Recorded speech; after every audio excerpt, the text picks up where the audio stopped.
Hopefully everyone can see my screen there. I just wanted to thank Brittany and thank everyone for tuning in today. Thank you for the opportunity to speak to you today. As much as it's a beautiful day outside, and we'll get to talking a little bit more about that later. I'm glad to be here today and inside for a little bit to talk. I'm going to talk a little about how I got to where I'm at today and kind of what my day looks like. Like Brittany said, my name is Dr. Jody Kull, and I own Valley Mobile Veterinary Service. I am based out of Danville, Montour County, but I do have clients currently in 7 different counties throughout the area. And so I kind of get around here in central PA. A little bit about myself. I'm not from this area of Pennsylvania originally. My parents had a dairy farm in Chester County. We raised Holsteins and Jerseys, and what better way to break the ice than to show you some embarrassing pictures of me in the 80s when I was showing some of my Jersey cows in 4-H. My sister and I showed both Jerseys and Holsteins. We also did market hogs and market lambs, as well as some of the community club activities as well. When I was in high school, I attended the Pennsylvania Governor School for the Agricultural Sciences, which is a summer program held at Penn State for high school students, and it exposes students to all of the different careers in agriculture that are out there. I always wanted to work with cows, and I always wanted to be a veterinarian, but it's always good to see some of the other options and opportunities that are available to you. Part of going to the Governor School for Ag Sciences is they do a really good job of brainwashing you about Penn State. And so that is where I went for my undergraduate degree. My degree is in animal bioscience. That degree no longer is available at the university, and it currently has been renamed as the Veterinary and Biomedical Sciences degree. It's their pre-veterinary degree. It does focus a lot on biology and chemistry, a lot of science, some calculus. I still haven't got why I needed to take the calculus part of that degree, but it's part of it anyway. While I was a student at Penn State, I was also a member of the Marching Blue Band, and I had 2 big claims to fame when I was a student there. The one that is the bottom corner of the U when they spelled lions, and the bottom corner of the U when they, or the O in lions and the U in PSU. So it always made it easy for my family members to spot me during a game. If you can remember back to the time frame when we used to crowd 100,000 people into one area. I did apply to veterinary school a year early just for the experience of applying, and much to my shock, I was accepted to the Virginia, Maryland Regional College of Veterinary Medicine. That is a dual program with Virginia Tech and the University of Maryland. And so the veterinary campus is actually based at Virginia Tech in Blacksburg, so southwestern part of Virginia. So I moved there for 4 years. They do have a horse center at Leesport, and then they also have a research center at College Park, Maryland. But I spent all 4 of my years down at Blacksburg. I'll follow up with some more embarrassing pictures of me in veterinary school in the early 2000s. I worked part-time through veterinary school in the anatomy lab. I have a pathology interest, and so part of that job was collecting specimens for the next year, helping with the embalming practices, and just organizing and cleaning the lab specimens in preparation for next year's classes. I also volunteered in the ICU while I was in veterinary school, because pretty much as a vet student, that's the only animal experience you're going to get while you're in those phases, those first couple years of sticking your nose into a book, because pretty much veterinary school is full-time studying and labs where you're just working in the classroom. So it was great to get out and touch some real live animals while you were still in school. And then one day I graduated from veterinary school, and that was very exciting, because then all of a sudden I realized I was in the real world and a real person, and I had a real job for once. So that was exciting. I moved to Danville and I became a mixed animal veterinarian. I worked at Lehigh Veterinary Hospital. I worked there for 4 years. While I was there, my day was pretty consistent as far as it goes for consistency as a veterinarian. I started my morning doing farm calls where I was going out to dairy and beef farms doing routine herd health. In the middle of the day, I would fill in with some of my sick animals and emergencies, things that couldn't wait until the next visit. And then I'd head back into the office and do some small animal appointments to to take care of vaccines and sick dogs and cats. And then on the weekends, I did some emergency work. My passion, like I said earlier, has always been with food animals and with cows specifically. I did enjoy the small animal work, but it just wasn't my cup of tea. I enjoyed the small animal emergency work where you had to think on your feet and problem solve and work through cases with the medical situations that might have involved or happened with the animals. This was a particular case I'll probably never forget, but Sammy was a dog here and he got nicked on his jugular by the back of a bumper on a truck. And luckily the owners were smart enough. They grabbed the dog when the blood was gushing out, stuck their hand on him and threw him in the car and held him as they drove down to the vet hospital. And I was able to do several surgeries on him over the next couple days to reconstruct his neck. And we got him through the shock and blood transfusions, and he recovered and did great and never missed a beat. So some of those cases were definitely memorable, but it wasn't always my cup of tea to be indoors doing the dog and cat work. So in 2008, I left Lake Howe Veterinary Hospital and start my own business. I might have been crazy to do it, but here I am, Valley Mobile Veterinary Service. I am a solo food animal veterinarian. What that means is I cover all of the food animal species. So it is including all of our farm animals except for horses. And if you look at what I cover, I'm mostly dairy and beef cows, sheep and goats, pigs, deer, elk, reindeer, llama, alpaca. I've touched a camel, I've touched a buffalo. And if you add up my total, I can never make it up to 100%. It's always ending up over because my days get a little crazy and sometimes I work on one species more than the other and the days get kind of long. Here I am working with a reindeer, and for those that are going to be tuning in tomorrow, I believe you're going to be talking to somebody who raises reindeer. So that's been a fun experience for me to check in on Santa's crew every now and then. I am based out of my vehicle, so I have a unit that sits in the back of my car where I can carry my most commonly used medications, and I can open the drawers and pull out what I might need. And that's my office. I have an office here at my house for inventory and some of my medical records and my computer. But other than that, I live out of my car. My daily schedule now, it starts off fairly consistent. I'm scheduled on a 4-week herd check schedule with most of my dairy farms where they're Monday to Friday in the first 4 weeks of the month. I do tend to start pretty early. Most of my farmers are in the barn early, and so I like to get started and get my day rolling. I have a family too, so part of the reason for starting early is that I can get home in the afternoon and be home for a couple hours with my family before it gets dark. For instance, yesterday morning was a little crazy. I actually was at my first farm at 4 o'clock and we were checking some beef cows.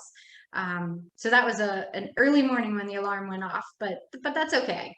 I fill in the rest of my day with more sick cows or sick goats or any emergencies that might happen.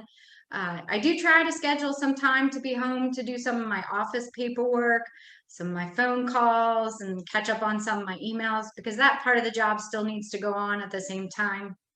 I do have a little lab at the house where I can run some fecal samples and I can run some chemistry panels on blood work if I need to. I do utilize some of outside labs, and so I might have some samples that need to get wrapped up to go to our diagnostic labs. I do tend to use our local diagnostic lab at Penn State pretty often. And then I also have to manage my own inventory. So I'm monitoring inventory counts and restocking shelves and putting labels on drugs as well. I do have an autoclave here at home, and so if I do use a surgery set, we've got to clean the surgery equipment and wash it and re-autoclave it for the next sterile surgery. So here I am in the upper corner. I'm giving some fluids to a beef cow. She had a jaw abscess and wasn't able to swallow. And if you can tell, it's nice and sunny, and I'm in a t-shirt in the picture. So it was summer and she was starting to dehydrate. So we were running some fluids to rehydrate her while our medicines were working for her. Um, like I said, I do spend a lot of my time in the car. I drive about 30,000 miles a year. I try to group my stops somewhat local per day, so I'm not driving quite as much, but that doesn't always happen when you get an emergency. And you might need to go from one extreme to the other, and I might be in the car for 2 hours at one shot. My typical view, I look at a lot of cow butts. So this is one of my dairy farms, and all the cows are lined up in headlocks for me to pregnancy check one day.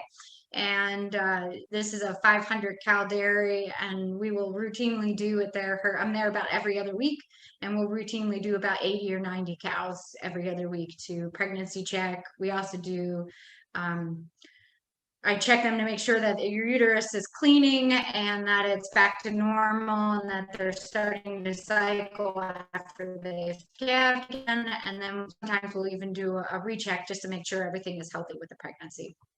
Part of my beef cow work, I do some pregnancy checking on some beef cows and just some routine health with them.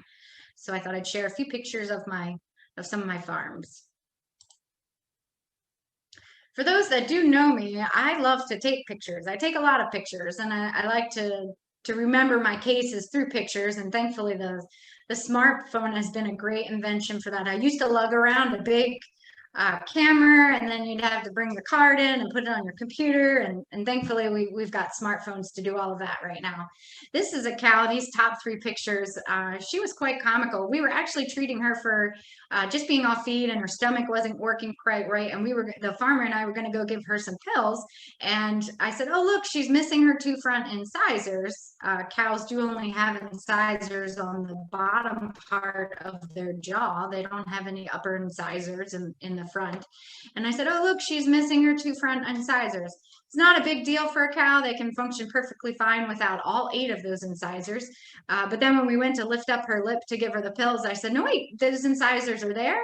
They actually came in sideways and they're pointing up. They were causing her no problem at all. We just thought it was quite comical. She kind of needed some orthodontic work and an orthodontic referral. We don't do that in cows, but it was just an interesting case to see her teeth like that. Unfortunately, our animals don't always survive on farm, and because we are dealing with a herd health situation, we always want to make sure that what the animal might die from was what we were actually treating or what we thought she might have died from. And we also want to make sure that we're not having a problem with the rest of the herd, make sure it's not an infectious disease. So the best way to do that is what we call a necropsy, where we're going to cut open the animal and either take samples or just even visually see to confirm our thoughts on what might be going on. So I do a lot of necropsies. This particular, I use a very big knife to do that, but I've got a big animal to cut open. And this particular cow, we were treating for we couldn't figure out why she was sick. But she just kept going downhill. We did decide to, for the well-being of the animal and animal welfare standards, we decided to put her down. And when I was able to open her up, I actually found a cancerous lump inside of her stomach. So definitely not a herd health problem, which is good. We didn't need to worry about any infectious diseases, but something we weren't going to be able to fix in her situation. And we made the right choice at that point. This was a unique case that I was working with at one of my backyard farms. This is Hickory the pig, and the owners had named him Hickory because they called themselves nuts when they got him as a little piglet. So his name became Hickory. They used him as a breeder pig for their backyard pigs. These are Idaho pasture pigs. Unfortunately, he injured his penis and then was unable to breed and had decreased fertility. So they didn't want to sell him because they didn't want someone else to buy him to use as a breeder. And they weren't ready to put him down because he was still fairly young. So we went ahead and castrated him this winter. We picked probably one of the coldest days of the winter. It was about 5 degrees outside when we did him that morning in January. We didn't pick that day on purpose, but that's the nature of the beast and what we do. So we sedated him, and I was able to castrate him. And while we had him sedated, we trimmed his tusks and we gave him a pedicure and we vaccinated him. And he recovered, no problems, with some pain medication and some antibiotics. And he now lives a happy happy life as a pet pig in the pasture with his girls. So that was a fun case. Every one of my days is a little bit different. I might try to have a routine schedule, but I'm never sure what's going to end up coming in with phone calls with emergencies. Here I am doing a necropsy on another cow just to see. This one ended up having a really bad stomach infection that we were unable to recover. Here's some cute calves. Everybody loves baby calves laying in the straw, soaking up some sunshine. And I do get to play with some puppies sometimes with some of my farms that do some breeding. And that's fun to always cuddle with a puppy. This particular case down here, this was a calf we were treating for chronic bloat and just wasn't recovering with some oral treatments. And so what we ended up doing is we put a little plug in him. This is called a bloat trocar. We put it in his side, and then there's a plug there. We leave that in there for a few weeks, and whenever he's bloated, the owner comes and just takes the plug out of, just like your drain in your bathtub, and out goes the gas, and then they can put the drain back in, the plug back in, and we can try to get this guy turned around, which he did recover, and then we take the plug out. This was an interesting case. This was a first calf heifer, which means that was the first time she was calving, and she was a little bit excited. She had just calved. She didn't know what was going on. First calf heifer, their teats have never been milked. They'd never been touched, and she was in a little bit of pain, but she had cut her teats, and unfortunately we can't milk a cow with a teat laceration on it. And because she wasn't a very cooperative patient, we ended up doing a full sedation and laying her down and tying her off, just because she was so nervous and so upset about the whole situation. It was just safer for her to sedate her and lay her down. So I know that doesn't look like a great picture, but actually it really is. It indicates that we've got her comfortable, we've got her restrained, and both her and I are not going to be hurt. We cleaned up the laceration, and I was able to suture it back together, and then we put a bandage on it to try to keep it clean while it continued to heal. So that was an interesting case, other than the fact that I had to stand on my head to suture. So sometimes I get myself into precarious situations like that. This was another fun case. One of the most common cancers that we actually do see in cows is cancer of the eye. We see squamous cell carcinoma, and this is how it starts in the cow, is just a little bit on that inner eyelid. And in this cow, we went ahead and sedated her in the chute, and I was able to remove that cancer. But as I went to do the surgery, I found out that it was deeper and was more invasive than we thought. And so we finished what we could, and the owners just were debating what we were going to do at that point. We knew it was going to come back, and so do we put the cow down at that point, or the next step was actually to remove the entire contents of her eyeball at that point. She was pregnant with a valuable embryo calf for that client, so as the cancer started to return, he decided to remove the eye. And so it's a pretty invasive surgery, but it doesn't take very long. It can be bloody, but the animals, we give a lot of pain medications and some antibiotics, and we were able to remove the eye, and she did really well that year. This was actually 3 years ago. And I saved her picture for the next slide because this is what it looked like after it had healed. Those are my stitches. Because she's a beef cow, the client didn't get her back in to cut the stitches out. But she healed up, and like I said, this was several years ago. And she has had several calves since then. So we were able to get all of the cancer removed that time. And she's done really well for that farmer since then. So that's a great story. One of my most common surgeries I do on farm is a surgery called a twisted stomach or a left displaced abomasum. And as we all know, hopefully cows have 4 stomachs. That 4th stomach is called the abomasum, and it normally sits on the bottom of the cow, but occasionally when they go off feed, it'll float to one side or the other, either the left or the right. Most commonly, it floats to the left, and so we'll do a surgery to put it back on the underside and stitch it in place so she doesn't twist again. There's different ways of doing the surgery. You may, if you've seen other veterinarians, some of them do it as a standing surgery coming from the left side. Some do it standing coming from the right. I was taught to do it underneath. So I need a little bit bigger space, but in essence, I sedate the cow and I lay her down, and I'll make an an incision along her underside here and stitch the stomach back in place underneath of her. The cow does fine. She recovers with some pain medication and some supportive treatment, and then most of them do really well after the surgery. And here I am doing that surgery. It's a pretty small incision, just big enough to fit my hand in and make sure that everything feels okay, and to get the stomach in the back, right into the back, into the correct location, and stitch it in place. Because I do a lot of work with dairy cows, of course, we are dealing with the udder. Hopefully not many cows cut their teats like that other cow I showed you, but occasionally we get a little bit of scar tissue or some fibrous lumps in the teats, and so we might need to take that out for the health of the animal to make sure that her udder doesn't get a blockage. And that's what I'm doing in this lower left picture.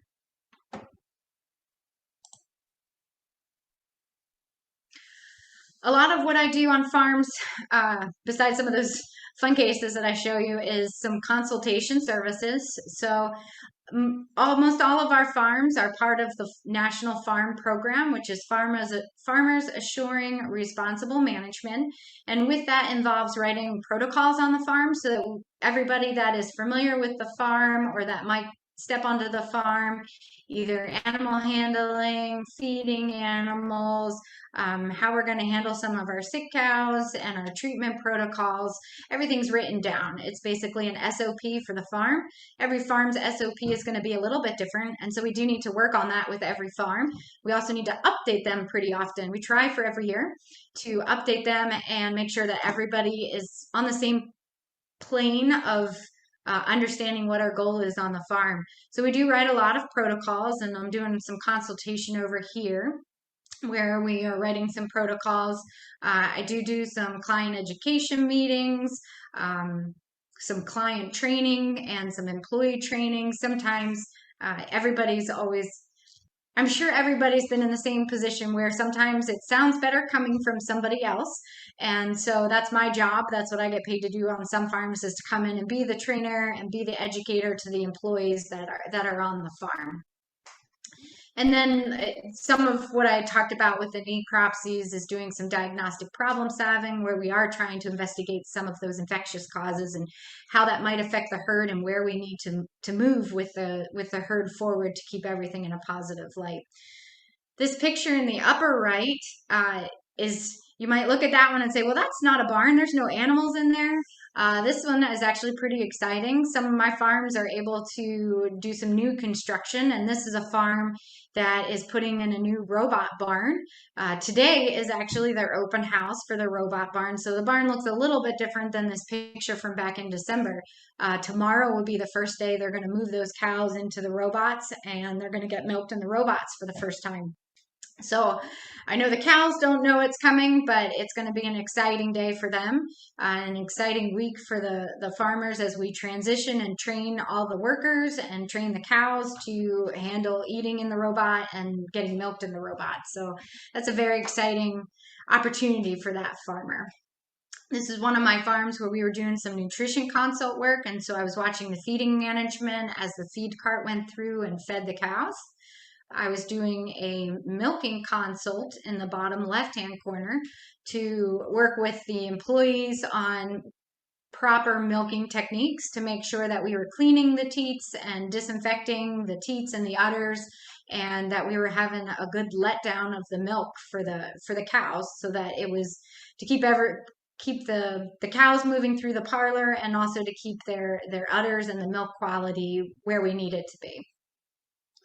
I do a lot of work with 4-H kids, and so I'm speaking here with a group of 4-H kids, and part of my interest in pathology stems back from when I worked in the anatomy lab in veterinary school, and I started collecting some specimens. So as my son likes to point out, our basement looks like Halloween all the time because I have a lot of specimens in jars, and I also collect a lot of bones. So I like to take some of my bones to the 4-H clubs and to some of when we could go back into schools, I was going into some of the animal science and the physiology classes classes at the local high schools and talking to the students about the differences between the species and some of the important parts of the different bones. Hopefully soon we can do that again. I talked a lot about what I do and already, and you can probably surmise where I'm going with this is the things I like about what I do every day is that I am my own boss. I do get to set my own schedules. I am at the mercy of my clients a little bit. I get to work outdoors. So spring is coming, summer is coming. I love the sunshine. I love to drive around and see the fields and different roads. I'm never driving the same roads every day. I just don't drive to work and come home. I take a new path every day. I do get to save animals' lives, and I get to help my producers do better with their lives as well. And that's something I definitely enjoy. It's very rewarding to see an animal healthy, to see an animal get better. It's very rewarding to see my clients profitable. For instance, that farm that was building the new barn, it's rewarding to be involved in that process and to be included in it. I do get to know my clients very well. I like to think that they're part of my family and that I'm part of theirs. I've been to weddings. I've been to the hospital to see the newborn baby being born. I've unfortunately been to funerals. We're all connected and we're all working together for a same goal. I make this comment here because I'm not a girly girl, and so I don't have to dress up for work. A sweatshirt and a t-shirt and a polo shirt is standard attire for me, and that's kind of nice knowing that it's going to probably work me hard. I don't own very many fancy clothes. So I'll take a lot of those good things, and they can also be negative things about my job. I am my own boss, and I own my own business, and I'm on call all the time. So everything is my fault. Everything is my responsibility with my business. And I never know when I'm going to get a call. I'm kind of at the mercy of my clients. And so I've been called out late at night, early in the morning, in the middle of the day. Unfortunately, I have missed some family events, but we try to avoid that if we can. I do drive around a lot. I'm sure everybody noticed that it was snowing a lot in February. And so that made it difficult to have a job where you were working on the road because the roads were impassable many times. One of the downsides, and probably for me, one of the biggest downsides is that I don't know what I'm getting into for the day. So when my family says, when are you going to be home today? And I go, I don't know. I try to be home in the afternoon, but that doesn't always happen. Sometimes it's 6 or 7 o'clock at night. Sometimes it's noon. Sometimes I'm home for a half an hour and then I have to leave again. So there is a lot of variation in that. I do work outside all year. So in the winter, I'm still working outside. I was doing that surgery on Hickory the pig, and it was 5 degrees out and 20-mile-an-hour winds, and I was wearing surgical gloves trying to keep a clean field. So it can be challenging at times. This was a case where we had unfortunately, a stray dog attack one of my sheep clients, and we did lose several sheep. We were able to save a couple. As we sheared them, we kept finding more puncture wounds. And so it was a devastating night for that farmer, but it was good to be able to save a few sheep from some of the injuries.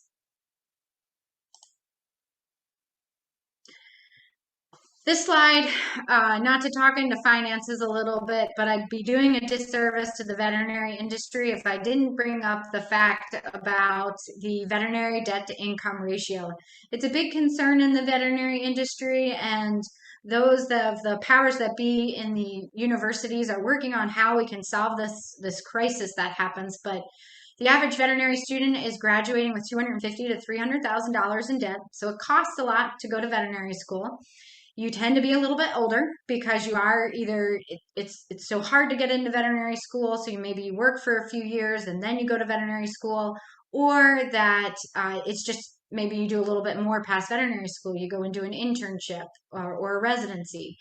But then once you graduate, you still are only making about $65,000 to $70,000 a year as a starting salary. So even though you are a doctor, you're not necessarily making human MD doctor salaries, but you have human MD doctor debt.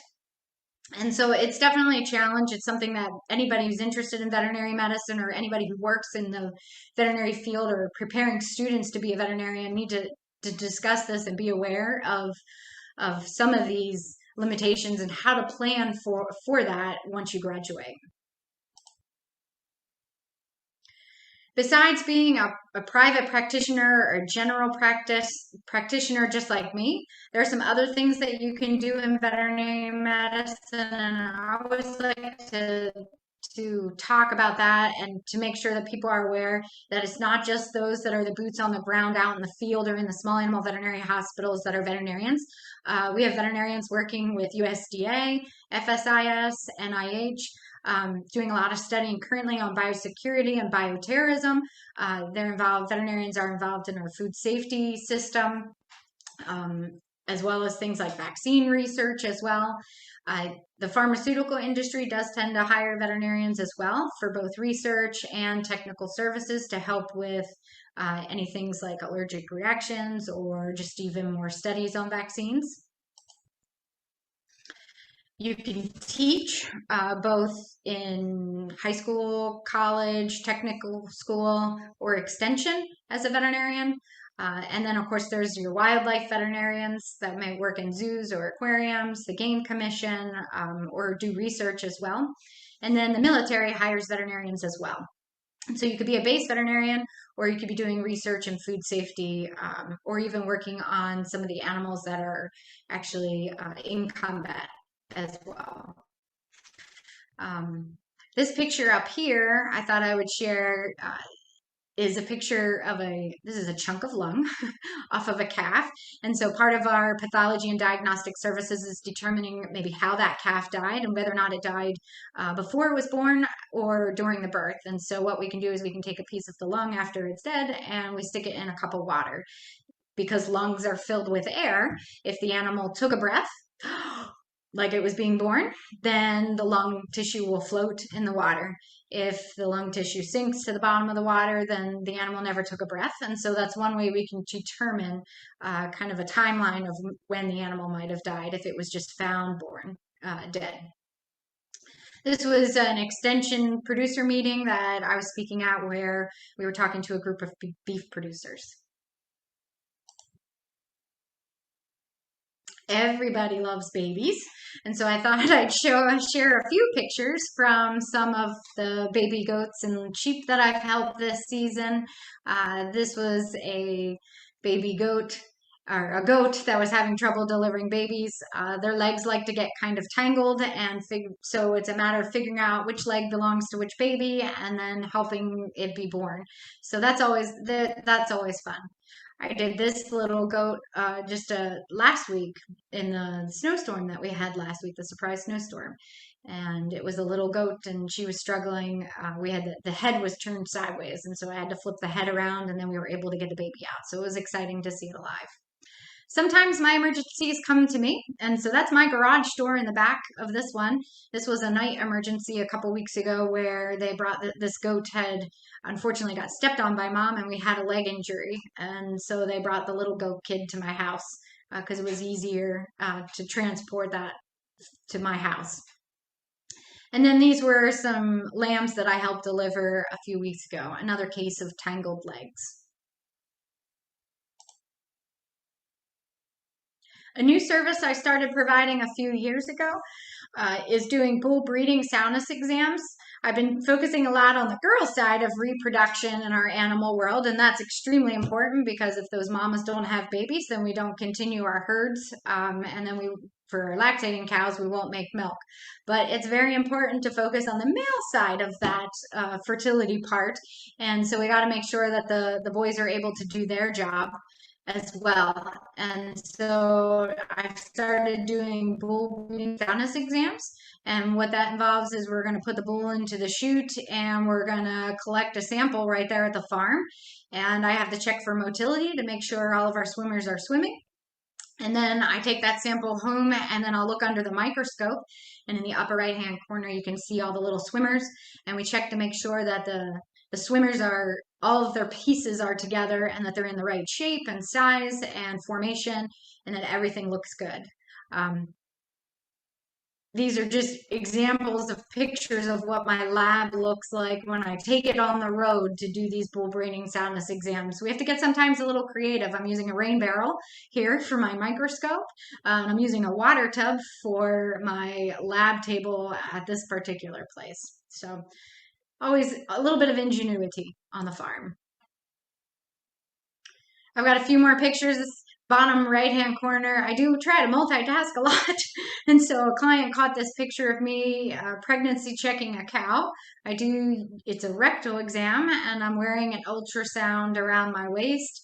And then I wear a pair of goggles that works as my TV screen so I can see the image. But I'm also on the phone talking to another client, talking them through an emergency because I was busy at this farm. So it was just a funny image of me multitasking. In this top middle corner, I'm running some more fluids into one of my beef cows. And one of the advantages of being on the road so early, sometimes late too, but being on the road so early is that I do get to see the sunrise most days. And sometimes you have to pull over and watch the sunrise for a few minutes and just marvel at the beauty of the scenery around us. This picture with this Holstein cow was a late night calving, and I'm in a pajama shirt. My hair's not combed, but my client and the cow didn't care. And we got the job done, and everything went well. I do sometimes get to help with some pigs if we need to assist with some pig deliveries and helping to pull those little piglets. So that's something a little bit different too. Here's a wheelbarrow full of piglets because everybody loves babies. Little bacon nuggets, I like to call them. I talked before a little about looking in the teats of the cows, and sometimes we get some fibrous clots. We might need to take those out, and so that's what I did in this upper right-hand corner where I was removing a teat clot from the teat so that the cow can go back to milking. And I tried not to bring too many gross pictures to the presentation today, but unfortunately, this bottom right-hand corner, it happens pretty often in our beef cows. That's a rectal and a vaginal prolapse in a late-term pregnant cow. It's snowing. She's all covered in wetness, and it's snowing around us. And we had her in the chute, and we were able to replace both of those. You clean them up, and you replace them. And you give her an epidural, and you stitch everything in place, and then she's able to go back to being a beef cow for a little while. And we can make her carry that calf to term. So that always ends up well. So I threw this slide in here just in case we do have some people who might be interested in being a veterinarian. There are only a few veterinary schools in our country compared to the medical school world. There's about 30 AVMA accredited schools. And so on average, they typically get about 75 applicants for 2,000 openings. So like I had said before, it is a little harder to get into veterinary school. I always talk to the high school students and the younger kids saying, you have to study hard. You're going to take your science classes. Lots of chemistries, lots of math, lots of biology, and lots of studying. And try to get your foot in the door to get some of those experience hours being around lots of different animals. And with that, I think I'm going to go ahead and close. If anybody had any questions, I will put a little social media plug out there. If you are on Facebook, you can find Valley Mobile Veterinary Service and follow me on Facebook. And I decided to join the millennial age, and this past fall I joined Instagram, so you can find me at Dr. Jody Kull DVM on Instagram as well. I'm still learning Instagram. Bear with me. Great. Thank you, Jody. We just have one question in the chat box, but I just want to remind anyone if they have any questions, feel free to put that in there and we'll get that answered. This question is from Barbara. She's a consultant to the milk industry, and she was wondering what medications are screened for raw and finished product. I'm sorry, Brittany, you cut in and out. Can you repeat the question? Sorry about that. Barbara was wondering what medications are screened for raw and finished product. In our milk industry, well, so they're screened for a lot of things. I'm not sure I can answer that completely. In general, in our commercial milk industry, so when we're talking pasteurized, homogenized, you go to the store and you're pulling that gallon jug of milk out.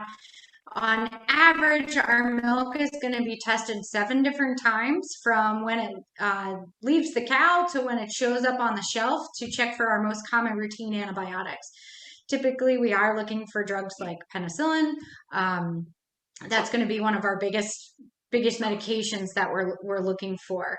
The raw milk industry is a little bit different, just because sometimes that's being sold right off at the farm level, and so that is up to the producer to do that screening. The raw milk industry, it is a little bit different. They go through some more rigorous inspections and some additional testing and diagnostics throughout the year in order to maintain their raw milk permit, both from the state and along the veterinary side as well.